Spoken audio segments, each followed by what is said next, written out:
క్రీస్తునాథుని యందు ప్రియ సహోదరి సహోదరులారా, దేవుడు మనకు మరొక నూతన దైవార్చన సంవత్సరాన్ని ఈనాటి నుండి ప్రసాదిస్తున్నందులకు దేవునికి మున్ముందుగా వందనాలు, స్తుతి, స్తోత్రాలు సమర్పించుకుందాం. ఈరోజు నుండి మనము ఆగమన కాలాన్ని ప్రారంభించుకుంటూ ఉన్నాం. మరి గత దైవార్చన సంవత్సరం అంతా ప్రభు మనకు అనేక విధాలుగా తన ఆశీర్వాదములను దైవార్చన కాండల ద్వారా అనుగ్రహించినందులకు నిండు మనసుతో వందనాలు తెలియజేసుకుంటూ, ఈ నూతన సంవత్సరంలో కూడా ఆ ప్రభు యొక్క కృప మనలను ఆవరించి ఉండాలని, మనము పాల్గొనే దివ్య బలి పూజల ద్వారా, మనము చేసే ప్రార్థనల ద్వారా, మనము స్వీకరించే సప్త సంస్కారాల ద్వారా ఆ ప్రభు యొక్క దీవెనలు అపారంగా మనందరికీ లభించాలి అని మనము ప్రార్థన చేసుకుందాం. మనము ఈరోజు ఆగమన కాలంలోని మొదటి ఆదివారంలో అడుగుపెట్టి ఉన్నాం.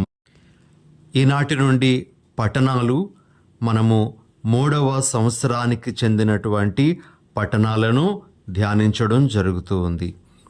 మరి ఈ దినాన్న ప్రియ సహోదరి సహోదరులారా, ఆగమన కాలాన్ని మనము ప్రారంభించుకొని ఉండగా పునీత బెర్నార్డ్ గారు 3 రకాలైనటువంటి ఆగమనములను గురించి తెలియజేయడం జరిగింది.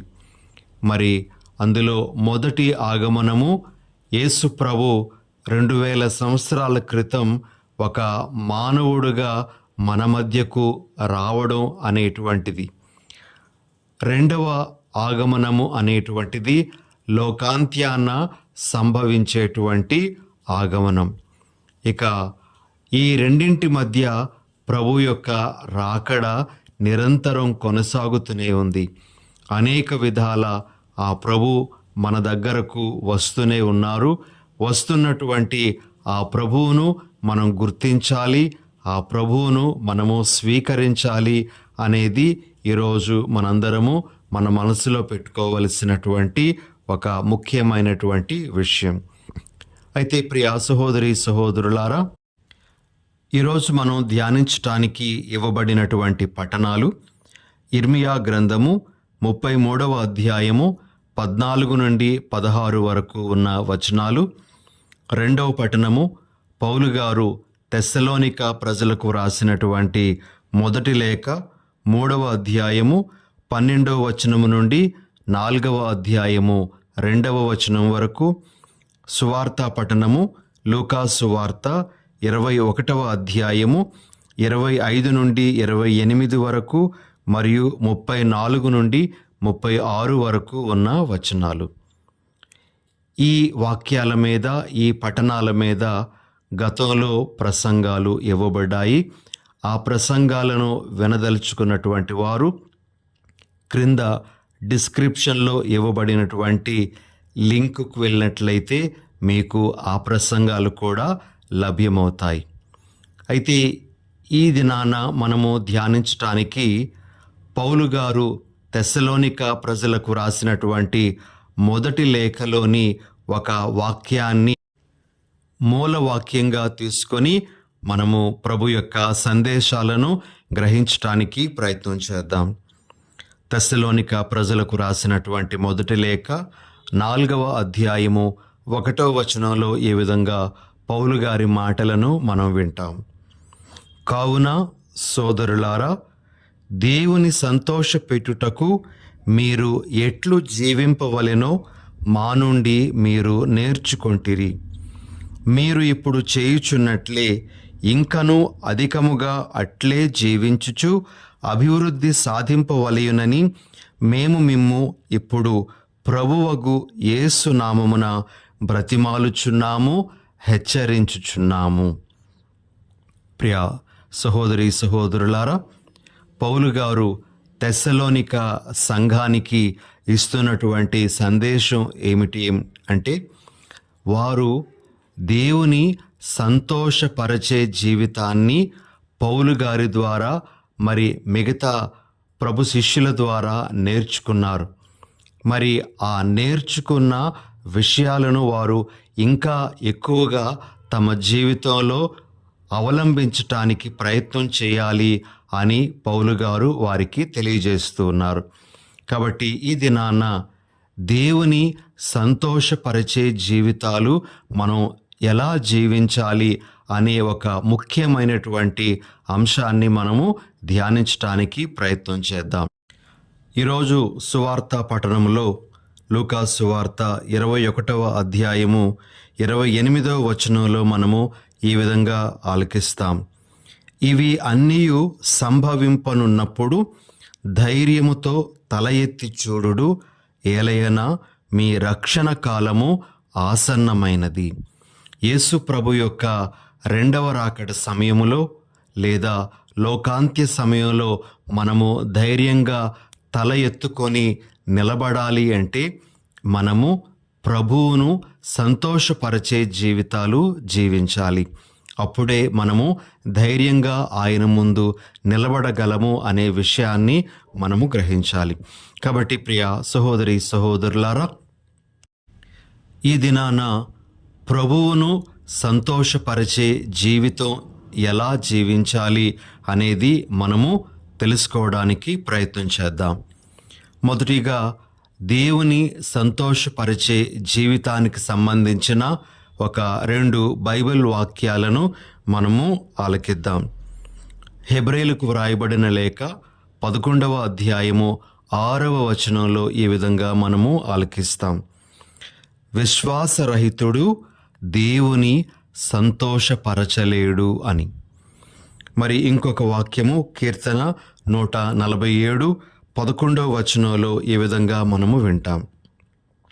తన పట్ల భయభక్తులు చూపువారనినా, తన కృప కొరకు కాచుకొని ఉండిన వారనినా అతనికి ఇష్టము. ఎవరెవరైతే తన ఎడల భయభక్తులతో జీవిస్తారో, తన కృప కొరకు వేచి ఉంటారో వారంటే ప్రభువుకు చాలా ఇష్టం. వారి ద్వారా ఆయన సంతోషాన్ని పొందుతారు అని ఈ వాక్యంలో మనము గ్రహించగలం. మరి ప్రియ సహోదరి సహోదరులారా, దేవుని సంతోషపరచడం ఎలా అని మనము ధ్యానించినప్పుడు మనకు బైబిల్లో ఉండేటువంటి కొన్ని వాక్యాలు, కొన్ని మార్గాలను చూపిస్తూ ఉన్నాయి. మనము వాటిని ఈరోజు కొంతసేపు ధ్యానించటానికి ప్రయత్నం చేద్దాం. మొదటిగా దేవుని మనము ఏ విధంగా సంతోషపరచగలము అంటే మన దుష్ట ప్రవర్తనను విడనాడడం ద్వారా. ఎవరెవరైతే తమ యొక్క జీవితాలను దుష్ట ప్రవర్తన నుండి మళ్ళించుకొని దేవుని మార్గాలలో నడుస్తారో అటువంటి వారు దేవునికి సంతోషాన్ని ఇవ్వగలరు అని మనము మొదటిగా గ్రహించాలి.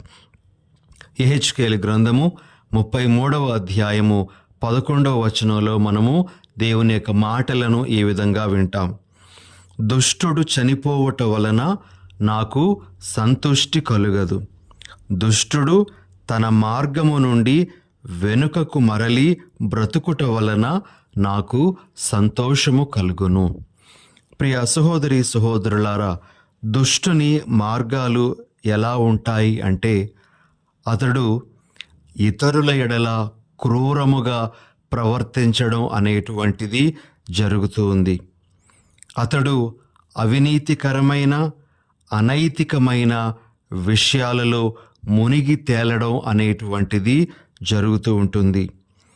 అతడు తీవ్రమైనటువంటి నష్టాన్ని వ్యక్తులకు కానీ సంఘానికి కానీ కలిగించడం అనేటువంటిది జరుగుతుంది. అంతేకాకుండా అతడు తన జీవితాన్ని పూర్తిగా పాపానికి అర్పించుకోవడం అనేటువంటిది కూడా జరుగుతుంది. ఇలాంటి దుష్ట ప్రవర్తన దేవునికి సంతోషాన్ని ఇవ్వదు.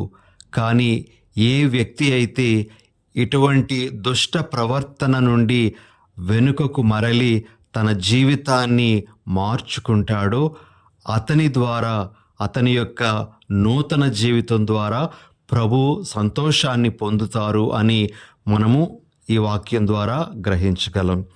మరి లూకాసు వార్త 15వ అధ్యాయము 7వ వచనంలో కూడా ఈ విధంగా యేసు ప్రభు మాటలను వింటాం. హృదయ పరివర్తన పొందు ఒక పాపాత్ముని విషయమై పరలోకమున ఎక్కువ ఆనందము ఉండును అనే మాటలు. కాబట్టి మొట్టమొదటి విధానము దేవుని సంతోషపరిచేటువంటిది మన దుష్ట ప్రవర్తన నుండి మనము వెనుకకు మరలడం. దాని ద్వారా ప్రభువునకు మనము సంతోషాన్ని కలిగించగలము. ప్రియ సహోదరి సహోదరులారా, ఇక రెండవ విధానం, ఏ విధంగా మనము ప్రభువుకు సంతోషాన్ని కలిగించగలము అంటే మన బాధ్యతలను మనము చక్కగా నిర్వర్తించుట ద్వారా ప్రభువునకు సంతోషాన్ని కలిగించగలం అనే విషయాన్ని మనము ఈరోజు గ్రహించాలి. మనము మత్తయి సువార్త 25వ అధ్యాయము 14 నుండి 30 వరకు ఉన్నటువంటి వచనాలలో యేసు ప్రభు 3 సేవకుల గురించి చెప్పినటువంటి ఉపమానాన్ని ఆలకిస్తాం. ఈ ఉపమానము అందరికీ పరిచయమైనటువంటి ఉపమానమే. అయితే అందులోని ఒక వాక్యం 21వ వాక్యంలో ఈ విధంగా మనము వింటాం. మంచిది, ఉత్తముడవు, నమ్మిన బంటువు, స్వల్ప విషయములందు శ్రద్ధ వహించితివి కనుక అనేక విషయములను నీకు అప్పగింతును. నీ యజమానుని ఆనందములో నీవు పాలు పంచుకొనుము. ప్రియ సహోదరి సహోదరులారా, ఈ మాటలు యజమానుడు తమ బాధ్యతలు చక్కగా నిర్వర్తించినటువంటి సేవకులను ఉద్దేశించి పలికినట్లుగా మనము గ్రహించగలం.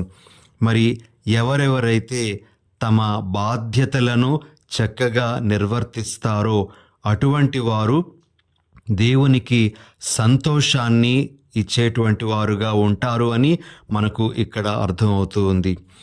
ఏ పని అప్పగించబడినా, అది చిన్నదైనా పెద్దదైనా, అది కుటుంబ బాధ్యత అయినా లేదా ఉద్యోగ బాధ్యత అయినా, సంఘ బాధ్యత అయినా, నిర్లక్ష్యం చేయకుండా అందరికీ తన ద్వారా మేలు జరిగే విధంగా ఏ వ్యక్తి అయితే నడుచుకుంటాడో మరి ఆ వ్యక్తిని బట్టి దేవుడు చాలా సంతోషపడతాడు అని ఈరోజు మనం గ్రహించాలి. కాబట్టి మనకు ఇవ్వబడినటువంటి బాధ్యతలను మనము ఏమాత్రమూ కూడా నిర్లక్ష్యం చేయకూడదు. అప్రమత్తత గురించి ఈరోజు మనము సువార్తలో ఆలకిస్తూ ఉన్నాము. మన బాధ్యతల విషయంలో కూడా మనము అప్రమత్తత, జాగరూకత కలిగి జీవించాలి అనేది ఈరోజు మనము గ్రహించాల్సినటువంటి విషయం. కాబట్టి రెండవ విధానం, దేవుని సంతోషపరిచే విధానం ఏమిటి అంటే మన బాధ్యతలను మనము చక్కగా నిర్వర్తించడం ద్వారా ఆ ప్రభువునకు ఆనందాన్ని కలిగించగలం అనేది. ఇక మూడవ విషయం, ప్రియ సహోదరి సహోదరులారా, మనము ఎప్పుడు దేవునికి సంతోషాన్ని కలిగించే జీవితాలు జీవిస్తాము అంటే మనలో నమ్మక పాత్రత, విశ్వసనీయత అనేటువంటిది ఉండేటప్పుడు తప్పనిసరిగా దేవుడు దానిని బట్టి సంతోషపడతారు. అదే దేవుని సంతోషపరుస్తూ ఉంది అనే విషయం. దీనికి సంబంధించి మనము సామెతల గ్రంథము 3వ అధ్యాయము 3-4 వచనాలలో ఈ విధంగా ఆలకిస్తాం. నీవు కరుణను విశ్వసనీయతను అలవరుచుకొమ్ము, వానిని దండవలే నీ మెడలో ధరింపుము. అట్లు చేయుదవేని భగవంతునికి నరులకు ప్రీతిపాత్రుడగుదువు. విశ్వసనీయత అనేటువంటిది దేవునికే కాదు నరులకు కూడా సంతోషాన్ని కలిగించేటువంటి ఒక గొప్ప పుణ్యంగా ఇక్కడ మనము గ్రహించగలము. దర్శన గ్రంథంలో కూడా ఒక వాక్యాన్ని మనము ఈ విధంగా వింటాం. 2వ అధ్యాయము 10వ వచనంలో, మరణించు వరకు విశ్వాసపాత్రులై ఉండుడు, అప్పుడు మీకు జీవ కిరీటమును అనుగ్రహించెదను. ప్రియ సహోదరి సహోదరులారా, నమ్మక పాత్రత అంటే ఇచ్చిన మాటను నిలబెట్టుకోవడం, ప్రమాణాలను మనము నిలబెట్టుకోవడం. అంతేకాకుండా మాటలకు చేతలకు పొంతన కలిగి జీవించడం. మన మాటలు ఒకలా, మన చేతలు ఇంకోలా ఉన్నట్లయితే అది నమ్మక పాత్రత, విశ్వసనీయత అనిపించుకోదు. యేసు ప్రభు పరిసయ్యులను, ధర్మశాస్త్ర బోధకులను ఖండించినటువంటి సందర్భము వారిలో ఆ నమ్మక పాత్రత లేకపోవడం, వారు కపట వేషధారులై ఉండడం అనేటువంటిది ఒక ముఖ్యమైనటువంటి కారణం. మరి ఈ దినాన ప్రభు మనందరికీ తెలియజేస్తున్న విషయం ఏమిటి అంటే, తనను సంతోషపరిచేటువంటిది విశ్వసనీయత, నమ్మక పాత్రత అని మనకు తెలియజేస్తూ ఉండగా, మరి మన జీవితాలను ఆ విధంగా నడిపించుకోవడానికి ప్రయత్నం చేయాలి. మరి ముఖ్యంగా సంస్కారాలను మనము స్వీకరించే సమయంలో దేవునికిచ్చినటువంటి మాటను నిలబెట్టుకోవడానికి ప్రయత్నం చేయాలి. జ్ఞానస్నాన సమయంలోను, పాప సంకీర్తన సమయంలోను, జ్ఞాన వివాహ సమయంలోను, భద్రమైన అభ్యంగ సమయంలోను, గురుపట్టం పొందే సమయంలోను దేవునికిచ్చేటువంటి మాటకు కట్టుబడి జీవించడం అనేటువంటిది నమ్మక పాత్రతను సూచిస్తూ ఉంది అని గుర్తించాలి. ఇక ఆఖరుగా ప్రియ సహోదరి సహోదరులారా, దేవుని సంతోషపరిచేటువంటి విధానం ఏమిటి అంటే, మనము ఒకరి ఎడల ఒకరము ప్రేమను కలిగి జీవించడం అనేటువంటిది దేవునికి సంతోషాన్ని ఇచ్చేటువంటిదిగా మనం గుర్తించాలి. యోహాను సువార్త 15వ అధ్యాయము 11, 12 వచనాలను మనం చదివినట్లయితే మనకు ఈ విధంగా అక్కడ కనబడుతూ ఉంది. నా ఆనందము మీ యందు ఉండవలననియు, మీ ఆనందము పరిపూర్ణము కావలననియు మీతో ఈ విషయములు చెప్పుచున్నాను. నేను మిమ్ము ప్రేమించినట్లే మీరును ఒకరిని ఒకరు ప్రేమించుకొనుడు. దేవుని యొక్క సంతోషం మనలో ఉండాలి అంటే, ఆయన మనలను బట్టి సంతోషపడాలి అంటే, మనము ఒకరి ఎడల ఒకరము ప్రేమను కలిగి జీవించాలి అని ప్రభు మనకు చాలా స్పష్టంగా ఇక్కడ బోధిస్తూ ఉన్నారు. ప్రియ సహోదరి సహోదరులారా, పరస్పర ప్రేమలో పరస్పర గౌరవం ఉంటుంది, పరస్పర సహకారం ఉంటుంది, పరస్పర ఉపకారం ఉంటుంది. మనము ప్రేమను కలిగి ఇతరులకు కీడు చేసేటువంటి వారుగా ఉండం. అందుకే పౌలు గారు రోమీయులకు రాసినటువంటి లేఖ 13వ అధ్యాయము 10వ వచనంలో ఈ విధంగా అంటారు, తోడి వానిని ప్రేమించువాడు వానికి ఏ కీడును చేయడు అని. కాబట్టి ప్రభువును మనం సంతోషపరచాలి అంటే మనలో పరస్పర ప్రేమ అనేటువంటిది ఉండాలి. దేవుని నుండి మనము పొందేటువంటి ఆ ప్రేమను మనము ఇతరుల ఎడల ప్రదర్శించగలగాలి. అదే దేవునికి చాలా సంతోషాన్ని కలిగించేటువంటిది. కాబట్టి ప్రియ సహోదరి సహోదరులారా, ఆగమన కాలంలోని మొదటి ఆదివారంలో ఉన్నటువంటి మనము ఆ ప్రభు యొక్క రాకడకు మన జీవితాలను సంసిద్ధపరుచుకోవడానికి, ఆ ప్రభువును మనము సంతోషపరచటానికి ప్రభు మన ముందు ఈ 4 మార్గాలను ఉంచుతూ ఉన్నారు. మనము మన దుష్ట ప్రవర్తనను విడనాడాలి. మనము మన బాధ్యతలను చక్కగా నిర్వర్తించుకుంటూ వెళ్ళాలి.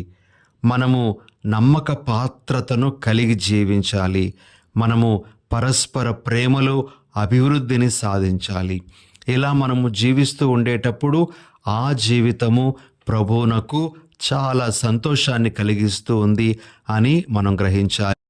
ప్రియ సహోదరి సహోదరులారా, మరి ఈ ఆగమన కాలపు మొదటి ఆదివారం నాడు ఈ సందేశాన్ని మన మనసులో పెట్టుకొని ప్రభు మనల్నందరినీ ఈ విధంగా దీవించాలి అని, అతనిని సంతోషపరిచే జీవితం మనందరికీ అనుగ్రహించాలి అని మనము వేడుకుందాం. చిన్న ప్రార్థన చేసుకుందాం. పరిశుద్ధుడైన ఓ మా ప్రభువా, మీ పరిశుద్ధ నామానికి స్తుతులు స్తోత్రాలు. ప్రభువా, మేము యేసు ప్రభు యొక్క రాకడ కొరకు నిరీక్షిస్తున్నటువంటి ఈ తరుణంలో మమ్మందరినీ ఆశీర్వదించండి.